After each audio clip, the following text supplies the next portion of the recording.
YouTube channel. अच्छा, आज का जो हमारा टॉपिक है वो है DS-160 के रिलेटेड के DS-160 को हम कैसे फिल करें और DS-160 क्यों इतना इम्पोर्टेंट है। ठीक है, फर्स्ट ऑफ ऑल मैं आपको थोड़ा सा बता दूं कि DS-160 आपकी वीज़े की सबसे बड़ी पहली बेस है। उसके बिना अगर आपको वो फिल नहीं सही करते और तो आपको वीज़ा किसी भी सूरत में वीज़ा नहीं मिलेगा। और DS-160 की बेस के ऊपर ही आपका इंटरव्यू होता है।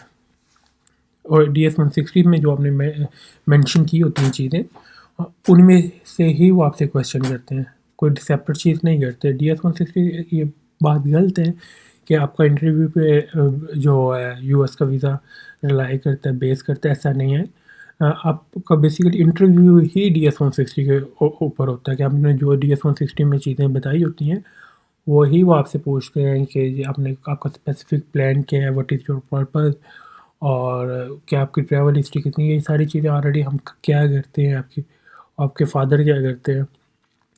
तो अगर ये चीज़ें ऑलरेडी आप DS-160 में जो है वो मेंशन करते हैं, उसी में से ही वो क्वेश्चन आपसे पूछते हैं। और इसके अलावा ऐसा कोई क्वेश्चन नहीं होता जो आपसे वो पूछे जो आपने DS-160 में ना, और वो आपसे कोई जस्ट लाइक DS-160 हमारा एक सिलेबस है और उसी सिलेबस में उन्होंने आउट ऑफ सिलेबस को कोई क्वेश्चन नहीं पूछते। फर्स्ट ऑफ ऑल मैं आपको थोड़ा सा बता दूं कि DS-160 नॉट ईजी। DS-160 को हम क्या करते हैं कि वीडियोस देख के खुद ही फिल कर लेते हैं और बाद में क्या सुनने को मिलता है कि रिफ्यूज़ हो गया। उसकी रीज़न ये होती है कि हर बंदे का सिनेरियो डिफरेंट है। मैं हर बंदे का डिफरेंट सिनेरियो पे DS-160 फॉर्म फिल नहीं कर सकता। कोई अगर 100 बंदों का केस है, 100 का 100 का ही डिफरेंट सिनेरियो होगा, और ये टेक्निकली चीज़ है। मैं आपको थोड़ा सा हाउ टू फिल DS-160, ठीक है।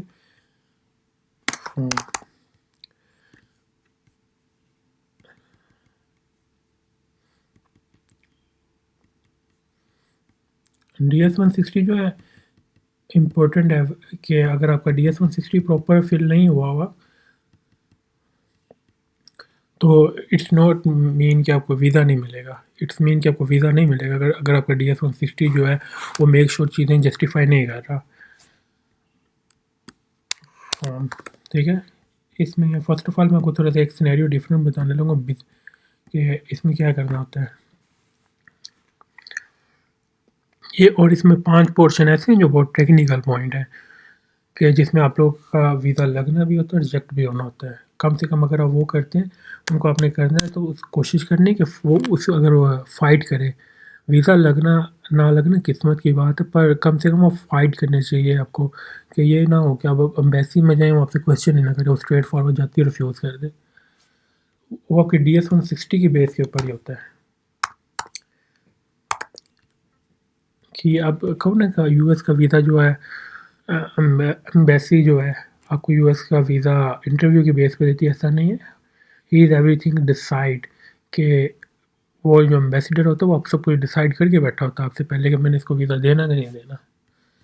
वो क्वेश्चन में तो जस्ट वो पूछ लेते हैं कि भाई ये पर्पज़ क्या है, जबकि आपने पर्पज़ और ये चीज़ें जो हैं वो ऑलरेडी आपने मेंशन करनी है उसमें DS-160 में, भाई मैं ये करने जा रहा हूँ और ये मेरा वीज़ा। देखिए यहाँ पे हमने first of all sir name, ये मैं आपको फॉर्म दोबारा थोड़ा सा करके बता रहा हूँ वलीद। अच्छा ये मैं आपको जल्दी अच्छा ये यहाँ पे आपने बेसिक डिटेल्स जो वो फिल करनी है।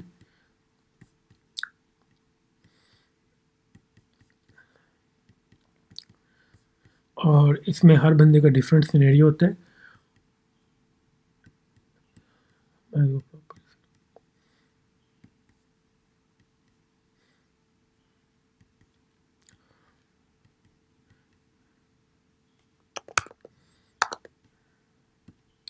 यहाँ पे आपने मेक श्योर करनी है चीज़ें पासपोर्ट वाली, जो आपके पासपोर्ट के ऊपर अगर पासपोर्ट में उकाड़ा है तो उकाड़ा, और आपने देखना है पासपोर्ट के ऊपर अपना आपका कौन सा सिटी लिखा हुआ है, उकाड़ा है तो उकाड़ा ही आपने मेंशन करना है। और आपने ये नहीं करना कि मैं लाहौर में पैदा हूँ, ऐसा नहीं है। आपने पासपोर्ट वाली डिटेल्स जो है इनको देनी है।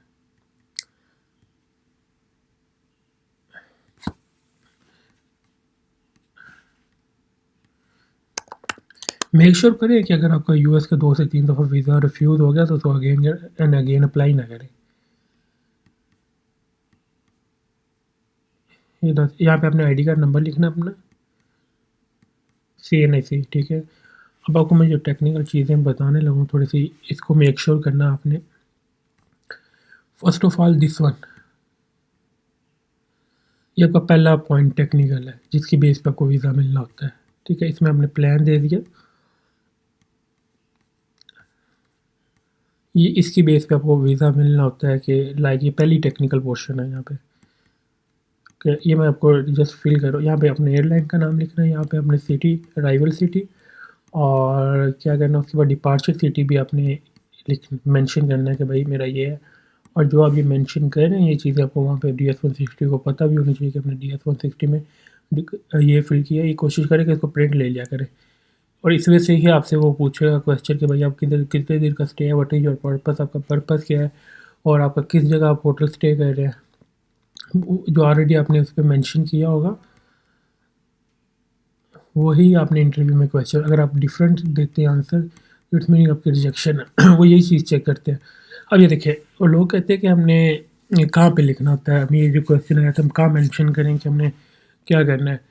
अगर आपकी कॉन्फ्रेंस है यहाँ पे अपने कॉन्फ्रेंस का नेम, और यहाँ पे अगर आप टूरिस्ट हैं तो अपने टूरिस्ट का, और अगर आप स्टडी वीज़े वाले हैं तो जैसे आपने यूनिवर्सिटी का नेम, यहाँ पे चीज़ें मेंशन करनी है।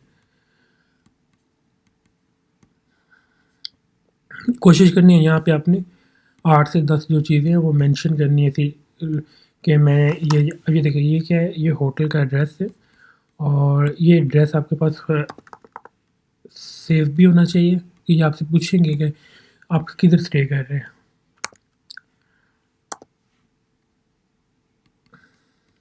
यहाँ पे अपने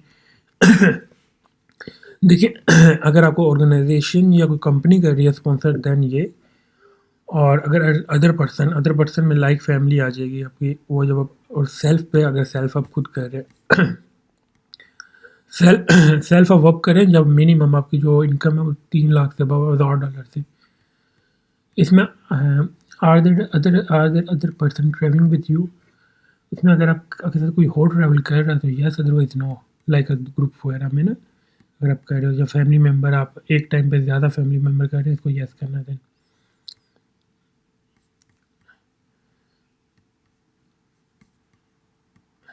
ये अगर आपका वीज़ा पहले रिफ्यूज़ हुआ इट्स मीन यस, अगर नो।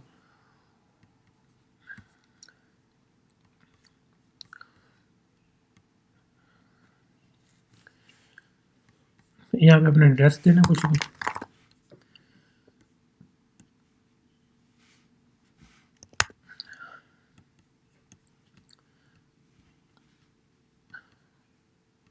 ये मैं आपको समझाने के लिए जस्ट कह रहा हूँ कि आपने ऐसे इसको फॉर्म, फर्स्ट ऑफ ऑल देखें अगर आपको समझ आती है तो देन यू फॉर्म फिल करें, अदरवाइज ये फॉर्म ही ना फिल करें। किसी बेस्ट प्रोफेशनल बंदे के पास जाए और उनसे वो काम करवाएं। खुद अगर आप लोगों को समझ आती है इसके बारे में, आप हाउ नाउ रखते हैं, और अगर आप कहें ना कि हम वीडियोस देख के ऐसे कर लेंगे, इट इज़ नॉट पॉसिबल। हम मेक श्योर है कि 95% आपकी रिजेक्शन होगी अगर आपने इसको टेक्निकली फिल ना किया।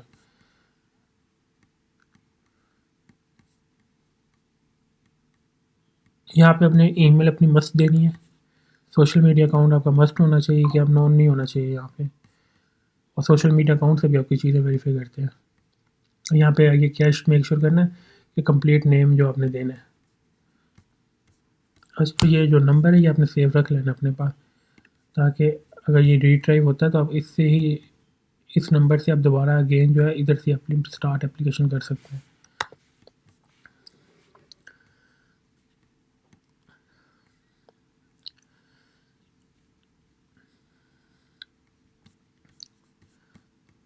यहाँ पे अपना नेम आपने दे देना फेसबुक का, और कोशिश करनी है अपने लिंक प्रोवाइड करना है यहाँ पे ना, और फ़ोन नंबर आपका मेंशन होना चाहिए, और ईमेल आपकी मेंशन होनी चाहिए, ठीक है। यहाँ पे आपने कोई भी पासपोर्ट का नंबर अपना एंटर कर देना है, जो आपका पासपोर्ट का नंबर, मैं यहाँ पे कोई भी कर रहा हूँ, आपने यहाँ पे अपना पासपोर्ट नंबर और बुकलेट नंबर दोनों चीज़ें इशू करनी है।